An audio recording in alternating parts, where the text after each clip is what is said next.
6절부터 18절까지의 말씀입니다. 오늘 본문 말씀이 조금 길어서 한 줄씩 저와 여러분들 교독하도록 하겠습니다. 룻기 1장 6절부터 18절까지의 말씀입니다. 제가 먼저 읽겠습니다. 그 여인이 모압 지방에서 여호와께서 자기 백성을 돌보시사 그들에게 양식을 주셨다 함을 듣고 이에 두 며느리와 함께 일어나 모압 지방에서 돌아오려 하여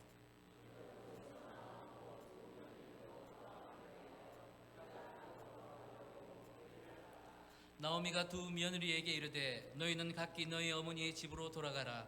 너희가 죽은 자들과 나를 선대한 것 같이 여호와께서 너희를 선대하시기를 원하며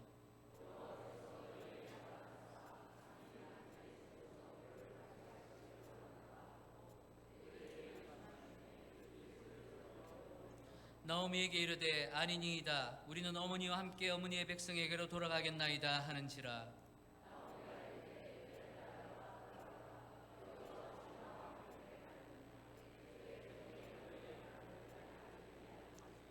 내 딸들아 되돌아가라. 나는 늙었으니 남편을 두지 못할지라. 가령 내가 소망이 있다고 말한다든지 오늘 밤에 남편을 두어 아들들을 낳는다 하더라도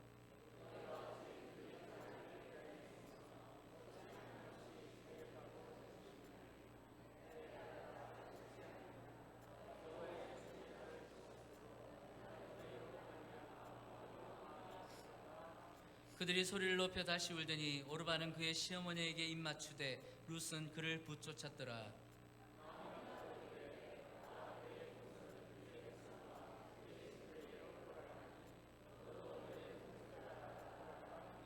룻이 이르되 내게 어머니를 떠나며 어머니를 따르지 말고 돌아가라 강권하지 마옵소서. 어머니께서 가시는 곳에 나도 가고 어머니께서 머무시는 곳에서 나도 머물겠나이다.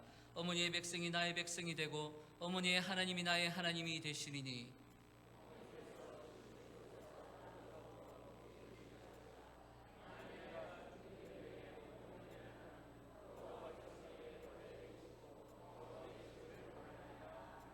다 같이 읽겠습니다.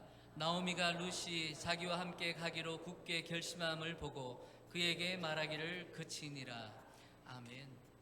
오늘은 여러분들과 함께 여러분들 너무나 잘 알고 계시는 내용이죠. 룻기 이방 여인이었습니다. 모압 여인이었는데 이방 여인 중에서 그 중에서도 가장 하나님의 사랑을 많이 받았던 여인이었던 룻 그리고 또 그녀의 시어머니 나오미 또 이 두 여인에 대해서 우리가 함께 나누어 보기를 원합니다.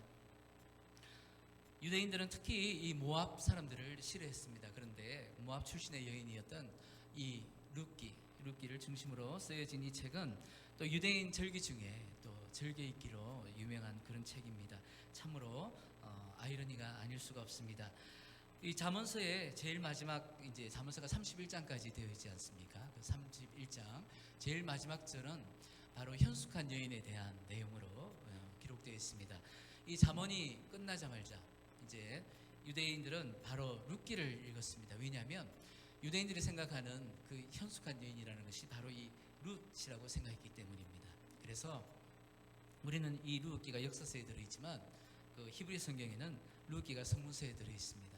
그래서 보통 이제 잠언을 다 읽고 나면 항상 이 룻기를 읽었는데 이 룻기는 문학적으로도 상당한 가치가 있어서 고전 문학가들이 한 번씩은 그들의 작품 속에 이 룻과 같은 여주인공을 만들어서 작품을 쓰기도 한 그러한 책입니다. 뿐만 아니라 밀레의 작품 중에 만종 또 이삭 줍는 여인 뭐 이런 그림들이 생각나시죠? 그 그림 가운데 정말 석양이 지는 그 그림 가운데 이렇게 고개를 숙이고 이삭을 줍고 있는 그 여인이 바로 룻이라고 이 밀레가 룻을 생각하고 그렸다라고 합니다. 이 룻기는 이스라엘의 그러한 스펙타클한 역사적인 사건이나 또 전쟁을 하는 그런 웅장한 왕들이 나오는 전쟁 얘기도 없고 또 신비할 정도로 놀라운 그런 선지자들의 그런 예언도 없는 그야말로 굵직굵직한 내용이라고는 전혀 보이지 않는 한 가정사를 그리고 있는 그러한 책입니다. 이 룻기를 통해서 한 가정사를 통해서도 주님의 그 구원의 역사와 예수 그리스도의 역사는 끊임없이 이어지고 있다는 것을 보여주는 그러한 짧지만 또 놀랍고 풍성한 은혜가 있는 그러한 책이 바로 이 룻기입니다. 성경의 순서를 보면 룻기의 바로 앞장은 사사기죠. 예, 성경책을 가지고 계신 분들 금방 확인되실 겁니다. 그리고 룻기를 끝나면 그다음에 이제 사무엘 상하, 그다음에 열왕기 상하, 이렇게 쭉 성경이 나옵니다. 그래서 네덜란드에 있는 한 목사님이 룻기를 보고 이렇게 비유했다고 합니다.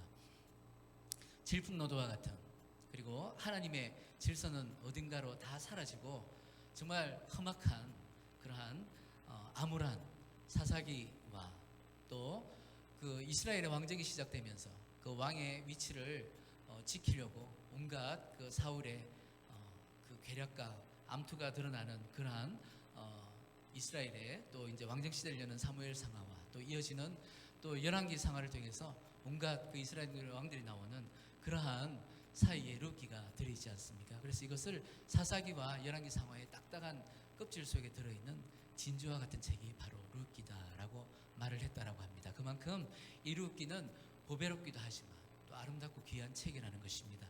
또 어떤 분들은 또 이런 말도 합니다. 룻기는 태풍 가운데 있는 눈과 같다라고 말을 합니다. 태풍이 거칠게 몰아치지만 그 태풍이 지나가는 그 한가운데는 늘 고요와 평화가 있지 않습니까? 마찬가지로 이 사사기 시대라는 것은 정말 하나님 강구도 없고 자기 소견대로 옳은 대로 행동하는 그러한 폭풍과도 같은 영적인 그러한 힘든 상황 가운데 있었지만 그 가운데서도 하나님께서는 이 룻기라는 책을 통해서 한 가정이 어떻게 살아가는지, 하나님을 의지하고 살아가는지, 그리고 그 하나님을 의지하고 살아가는 그 가정을 통해서 그 시대는 엉망진창이었지만 이 자그마한 가정을 통해서 하나님께서는 하나님의 그 구원의 역사를 이루어 가시는 정말 놀라운 하나님의 평화가 들어있는 책이라고 해서 그렇게 말했다라고 합니다.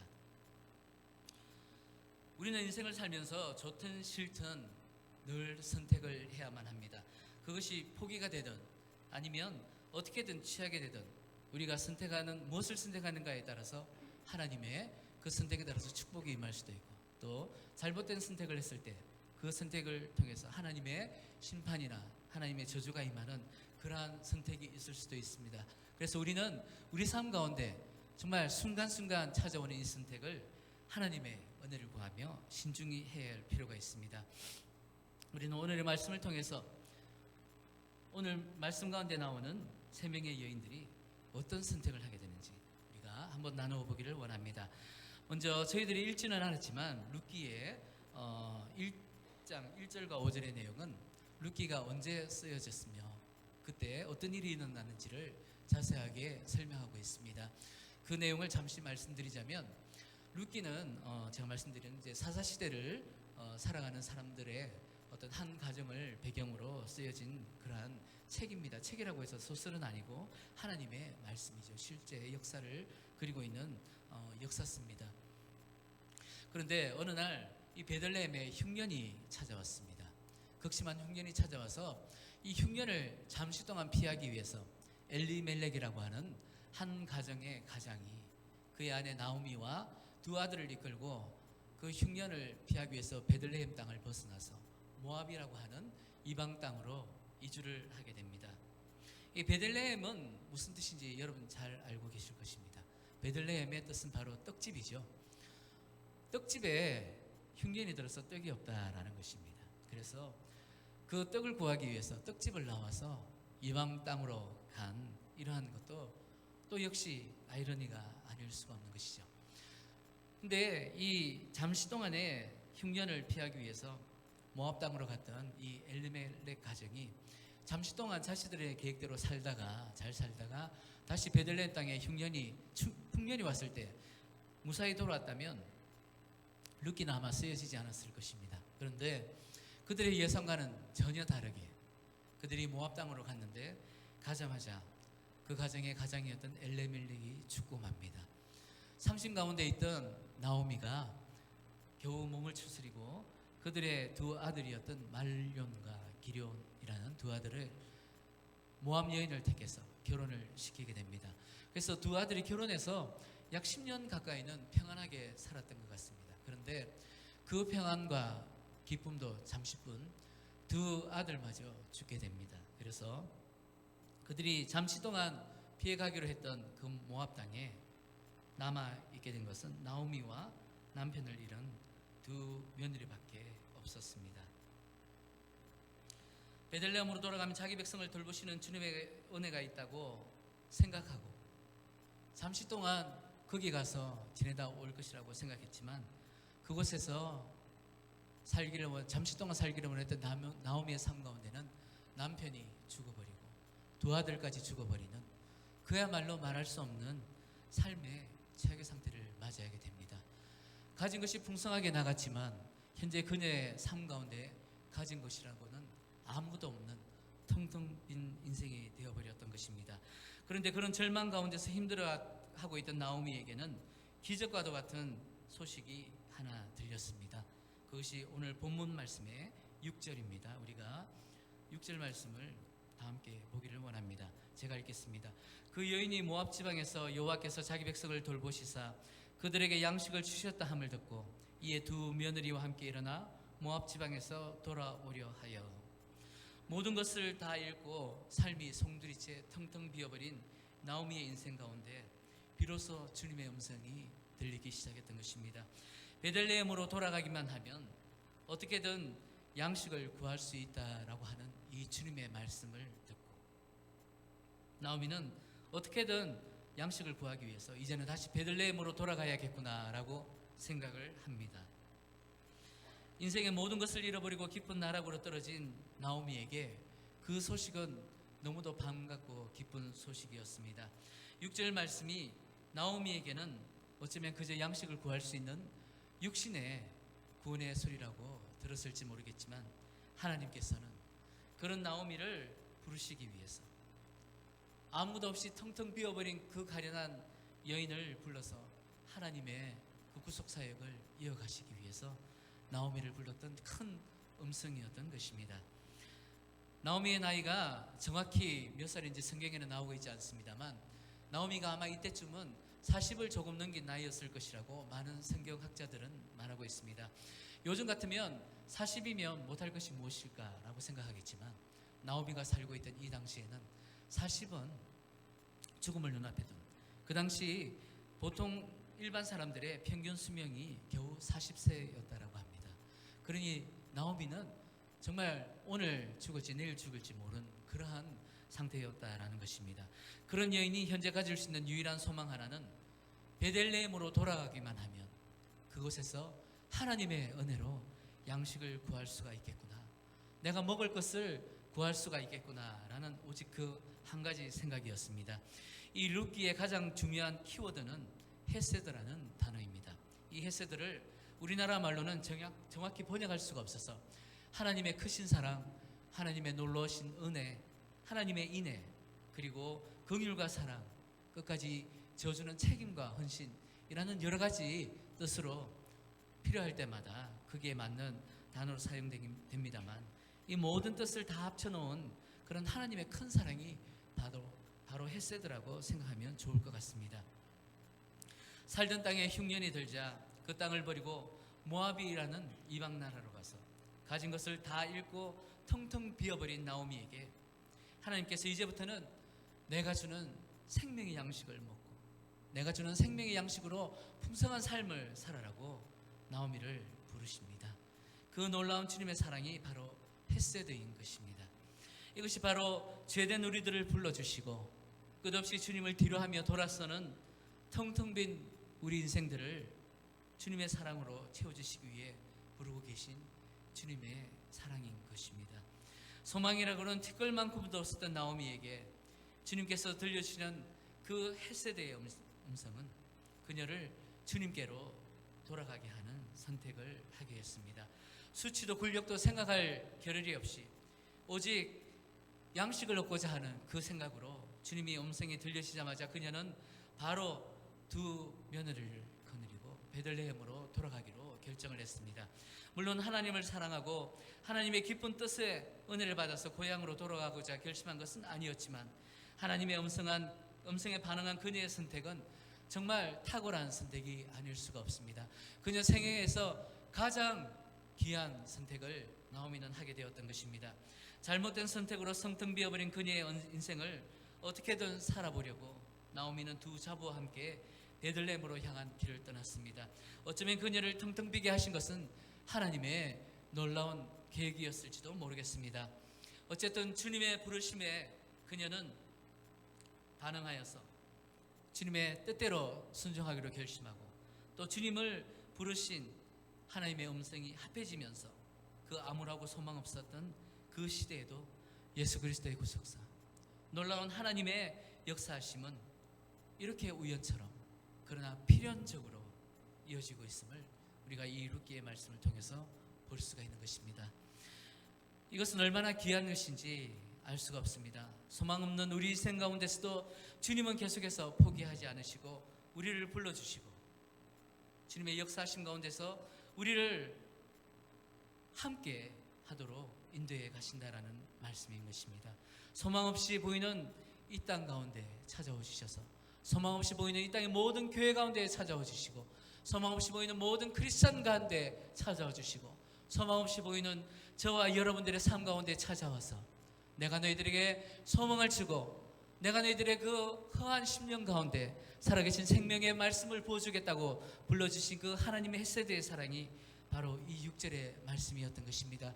내가 양식을 허락할 것이니 내게로 돌아오라는 그 말씀이 바로 주님의 그 사랑의 말씀, 주님의 그 헤세드의 음성이었던 것입니다. 나오미는 그 영적인 의미는 잘 몰랐지만 어떻게든 양식을 구하기 위해서 베들레헴으로 가기로 선택을 했습니다. 이제는 나오미와 함께 외롭게 남아있는 두 며느리의 선택의 시간이 돌아왔습니다. 8절부터 10절까지의 말씀입니다. 제가 읽어드리도록 하겠습니다. 나오미가 두 며느리에게 이르되 너희는 각기 너희 어머니의 집으로 돌아가라. 너희가 죽은 자들과 나를 선대한 것 같이 여호와께서 너희를 선대하시기를 원하며 여호와께서 너희에게 허락하사 각기 남편의 집에서 위로를 받게 하시기를 원하노라 하고 그들에게 입맞춤에 그들이 소리를 높여 울며 나오미에게 이르되 아니니이다. 우리는 어머니와 함께 어머니의 백성에게로 돌아가겠나이다 하는지라. 두 며느리와 함께 베들레헴으로 향하여 있던 나오미의 그 마음이 갑자기 변했습니다. 같이 가서 함께 양식을 구하고 함께 먹고 함께 생활하기를 원하면서 두 며느리를 데리고 함께 베들레헴 길까지 나섰던 나오미의 마음이 갑자기 변해서 그녀들을 너희의 어머니의 집으로 돌아가라고 권하고 있습니다. 여기서 어머니의 집이라는 것은 재혼에 대한 내용을 포함하고 있습니다. 죽은 남편을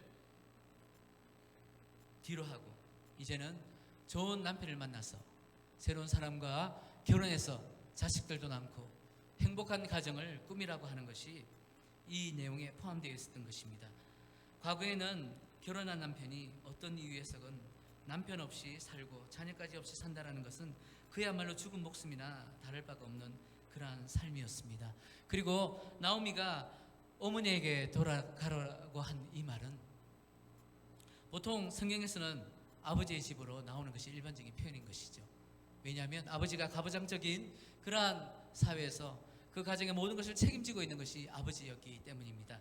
그런데 어머니의 집으로 돌아가라고 하면서 그녀들에게 재혼을 하기를 원했던 것은 남편이나 아이들이 없이는 그녀들의 신변을 보호해줄 그러한 보호자가 없었기 때문입니다. 그리고 남편과 아이들 없이는 그들의 생계를 이어줄 그러한 생명의 사람들도 없기 때문입니다. 뿐만 아니라 무엇보다도 자손의 번성을 이루어야 한다는 막대한 책임감이 여인들에게 있었기 때문에 남편과 아들이라는 것은 여인들의 삶 가운데 없어서는 안 될 정말 중요한 존재들이었기 때문입니다.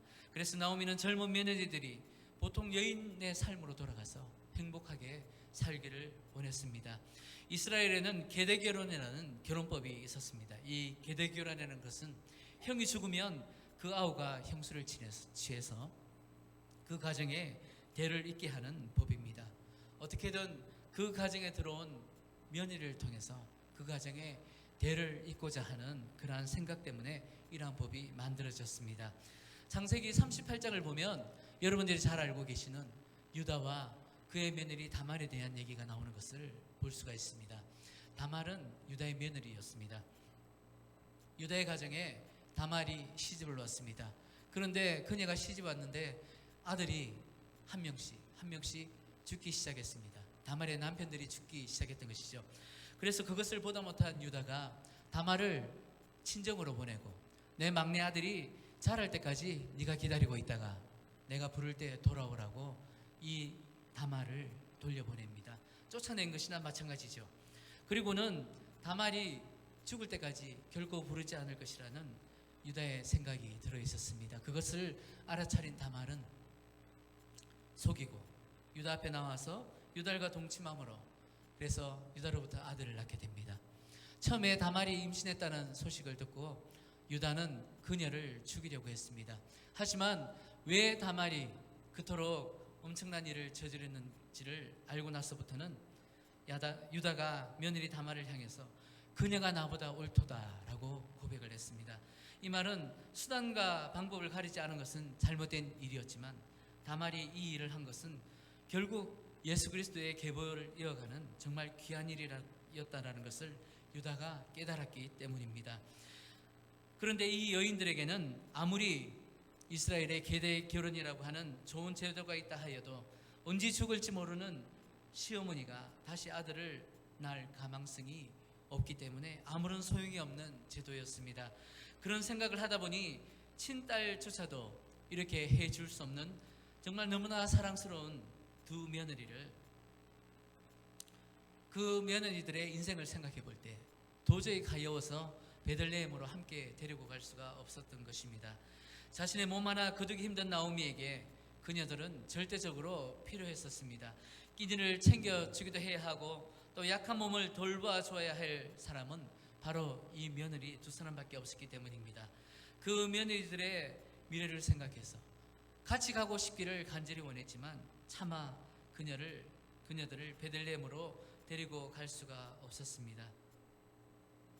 그녀들에게 베들레헴으로 돌아가서 남편을 만나게 해주고 그녀들 다시 시집을 보낼 수 있을 가망성은 있지 않을까라는 생각을 전혀 나오미는 할 수가 없었습니다. 왜냐하면 이스라엘 백성들 중에서는 특히 이 모압 족속을 배격하는 그런 생각들이 있었기 때문입니다. 왜냐하면 이 모압인들의 조상은 바로 아브라함의 조카 롯이었습니다. 롯의 얘기도 너무 잘 알 것입니다. 롯과 롯이 많이 혼동이 될 것인데 오늘 우리가 나누는 이 사랑스러운 여인의 이름은 룻기이고 아브라함의 그 조카가 나오는 그 조카의 이름은 롯입니다. 롯이 소돔 땅을 두 딸과 함께 나오게 됩니다. 그래서 그 동굴에서 구하는데 두 딸이 가만히 보니 자신들의 대를 이을 남자가 없었습니다. 그래서 아버지인 롯에게 술을 먹이고 그로부터 두 아들을 낳게 되죠. 그 두 아들의 이름이 암몬과 모압이었습니다. 근친상간으로 생겨난 민족이라는 이유로 이스라엘 백성들은 특별히 이 모압 족속들을 경멸했습니다. 레위기 18장에 나오는 그 하나님의 율법을 보면 근친상간으로는 결코 살아날 수가 없는 일이었기 때문입니다. 그리고 이스라엘 백성들이 모압 족속을 이렇게 경멸했던 또 다른 이유는 민수기 25장에 나오고 있습니다. 민수기 25장에 이스라엘 백성들은 요단강을 건너기 직전 가나안 땅으로 건너기 직전인 가나안 땅을 코앞에 두고 모압 평야에서 잠시 동안 머무르게 됩니다. 그때 모압의 왕이었던 발락과 또 거짓 선지자였던 발람이 합세를 해서 이 이스라엘 백성들 저주하려고 했지만 하나님의 인도하심으로 저주 대신에 축복의 말이 나오게 되었죠. 그렇지만 이들은 끝까지 포기하지 않고 이 이스라엘 백성들에게 모압 여인을 보내게 됩니다. 그래서 이 모압 평지에 거주하고 있던 이스라엘 백성들은 이 모압 여인과 음행함으로 인해서 한 달에 23,000명이나 죽임을 당하는 이러한 치욕적인 이스라엘 역사를 기록하게 된 것입니다. 그러다 보니 이 모압 족속들을 그들이 상대할 리가 없겠죠. 더군다나 모압 사람들이 섬기고 있던 그모스라는 우상은 어린아이들을 불로 지나가게 해서 다치게 하는 그러한 악한 우상이었습니다. 룻과 오르바가 바로 이 모압 출신의 여인이었다라는 것입니다. 또 이스라엘에는 신분의 고하가 있었습니다. 종이 가장 낮은 신분이었겠지요. 그 종 중에서도 가장 등급이 있어서 낮은 사람이 바로 여종이었습니다. 그런데 이 이스라엘 땅에서는 여종보다도 더 밑에 있는 그러한 천한 사람들이 있었습니다. 그들이 바로 이방인이었습니다. 제가 말씀드린 대로 이스라엘 백성들은 이방인 중에서도 모압과 암몬 족속을 특히 경멸한다고 말씀드렸지 않습니까? 룻과 이 오르바라는 것은 이 이스라엘 땅에 가서도 정말 가장 낮은, 정말 인간 같지도 않은 짐승만큼도 취급을 받지 못하는 그러한 대우를 받아야 했습니다. 왜냐하면 이방인이었죠. 여인이었죠. 모압 출신이었죠. 남편도 없었습니다. 아들도 없었습니다. 돈도 없었습니다. 아무것도 없는 것이 바로 이들이었기 때문에 나오미가 이 며느리들의 입장을 생각해 보니 어떻게 데리고 베들레헴 땅으로 갈 수가 있었겠습니까? 누가 이런 길을 택할 수가 있었겠습니까? 누가 이런 길을 그것도 시어머니와 함께 가고자 했겠습니까? 하지만 오늘 본문의 말씀을 보면 룻과 오르바는 소리 높여 눈물을 흘리며 내가 시어머니와 함께 당신과 함께 가겠습니다 라고 고백하고 있습니다. 이러한 사랑의 마음, 며느리들을 생각하는 나오미의 마음이, 그리고 시어머니를 생각하는 두 며느리의 마음이 바로 하나님의 마음인 헤세드의 사랑이었던 것입니다. 이런 가정을 주님께서 어찌 눈여겨보지 않으셨겠습니까?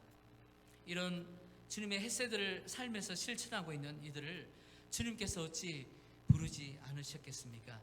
나를 죽이기까지 생각하며 상대를 배려하는 사랑, 그것이 바로 하나님의 마음, 하나님의 사랑인 헤세드였던 것입니다.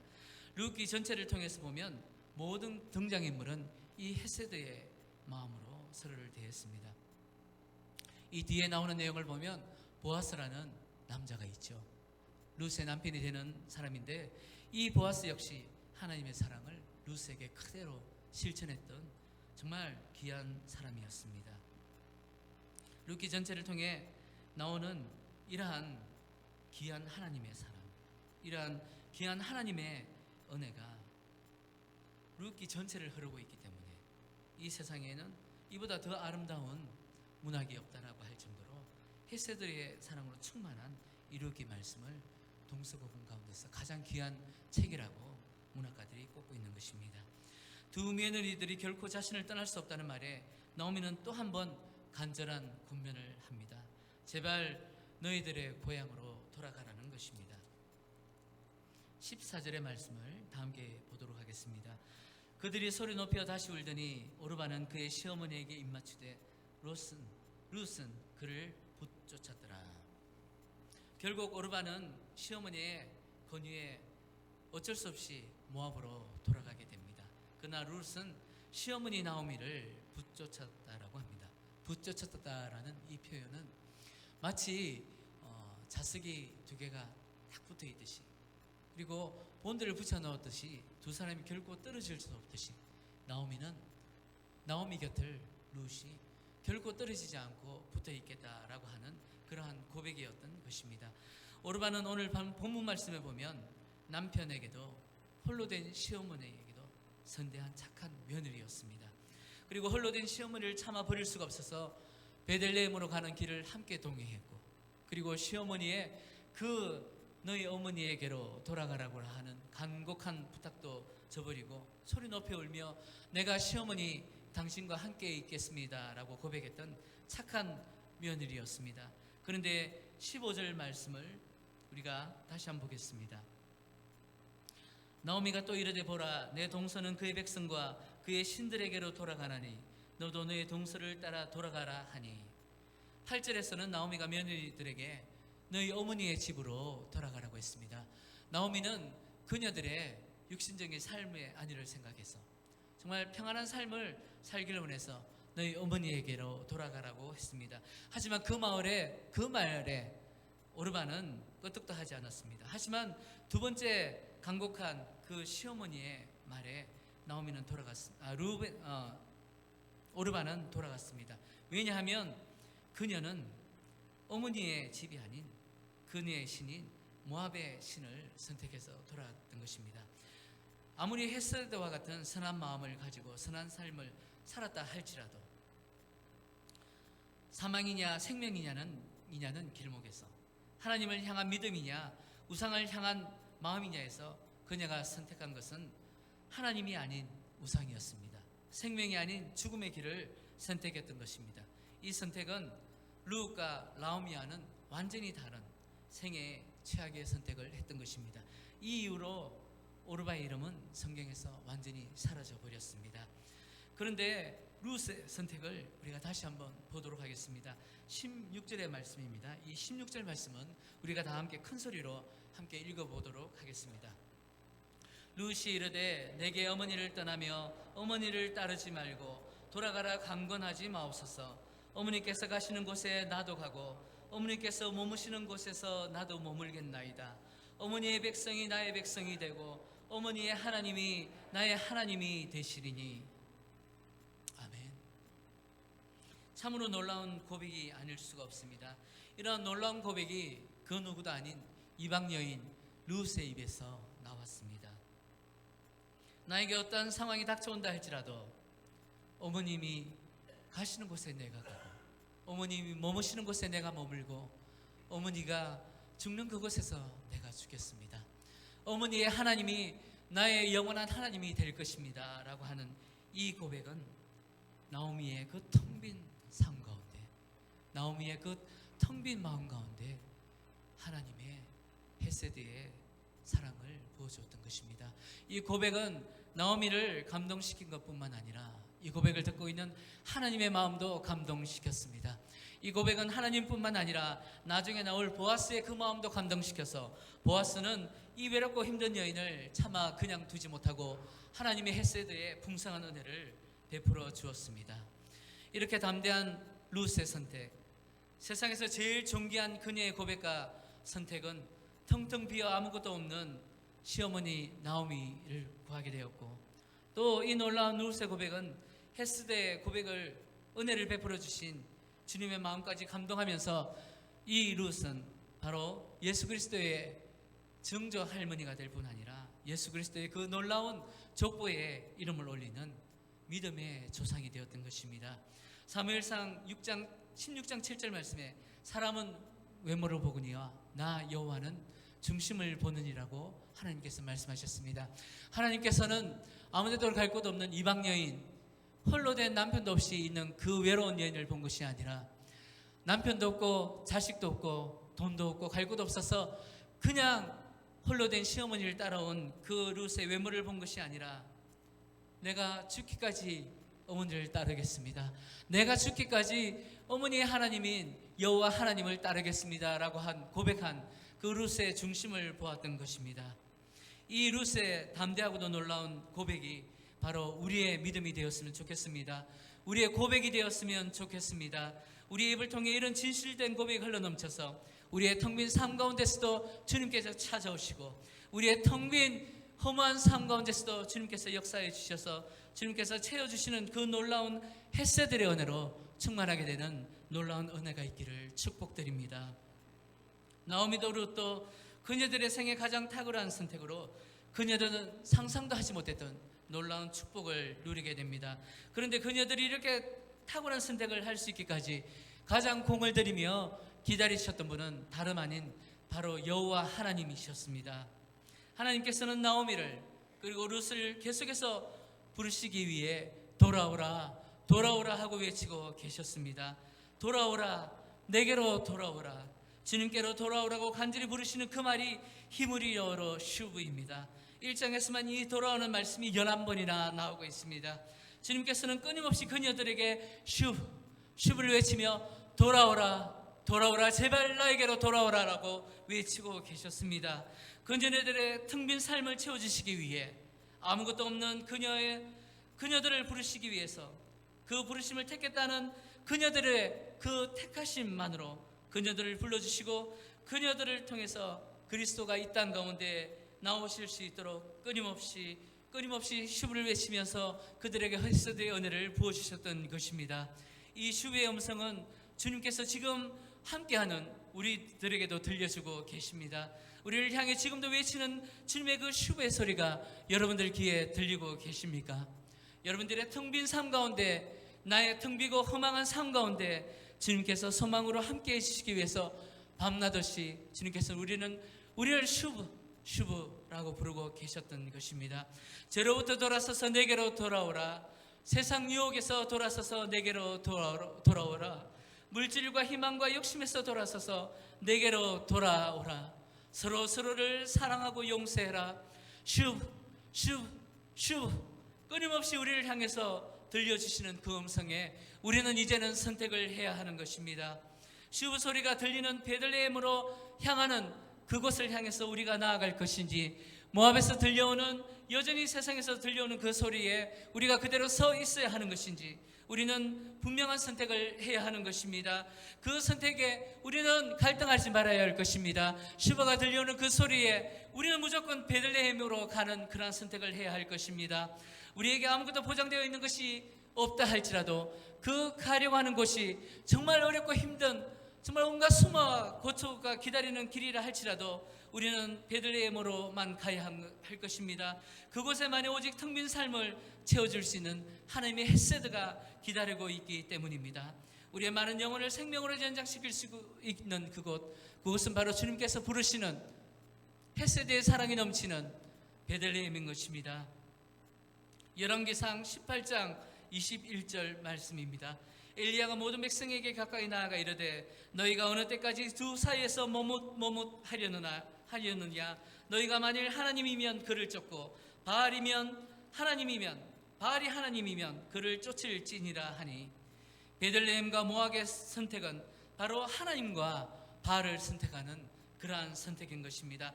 가도 되고 안 가는 것이 아니라 그 슈브라고 들려주시는 하나님의 음성을 반만 듣고 반은 흘려버려야 되는 그러한 것이 아니라 우리의 모든 것을 다 내려놓고 오직 슈브로 부르고 계시는 주님께로 우리는 완전히 방향을 돌려서 나아가야 하는 것입니다. 마음속에 불안과 염려가 있습니까? 지금 이 시간 그것들을 다 버리고 주님의 슈브라고 부르시는 그 소리에만 온 마음을 집중해서 귀 기울이시기 바랍니다. 마음속에 불신과 불만이 차 있습니까? 이 순간 그 모든 것들을 다 내버리고 주님의 헤세드로 우리의 심령을 채우기를 간구하시길 바랍니다. 마음속에 원망과 위험이 있습니까? 지금이 바로 우리가 헤세드의 은혜를 바로 내가 그들을 위해서 실천하기를 원합니다. 슈브의 음성을 듣고 헤세드의 사랑을 실천해 나갈 때 비로소 남이 아니라 먼저 내 영혼이 풍성해질 것이며 우리의 가정과 우리의 교회가 내가 속한 모든 것이 주님의 헤세드의 은혜로 풍성히 채워져 나갈 것입니다. 예배와 성경 공부와 세일과 공동체로 지금 주님께서는 우리 교회를 이끌어가기를 원하십니다. 그 모든 것에 우리를 참석하기를 원하시며 우리 한 사람 한 사람을 통해서 우리를 슈브라는 음성으로 불러주시면서 그 놀라운 계획 가운데 우리가 앞장설 수 있도록, 우리가 그것에서 열심을 낼 수 있도록 주님께서는 우리를 부르고 계십니다. 슈브라고 쉴 새 없이 외치고 계시는 주님의 그 소리를 듣고 우리가 이 일에 열심을 내어서 우리가 바로 그 일 가운데 제일 앞장서서 저와 여러분들을 통해서 일해 가시는, 지금도 하나님께서 헤세드의 은혜를 부어주시고자 원하시는 그 일에 우리가 참석해서 하나님의 풍성한 은혜를 누리고 주님의 풍성한 은혜를 누리는 우리 교회가 될 수 있기를 원합니다. 여러분, 다시 한번 여러분들께 말씀드립니다. 주님께서 지금도 말씀하고 계시는 슈브라는 소리가 들려지십니까? 여러분들의 심령 가운데 강하게 부르시는 그 슈브라는 소리가 들려지십니까? 그 음성이 들려지신다면 지금 이 시간 우리가 있는 모든 곳에서 우리의 모든 것을 내려놓고 주님 앞으로 나아가게 되는 저와 여러분들 될 수 있기를 예수님의 이름으로 축복드립니다.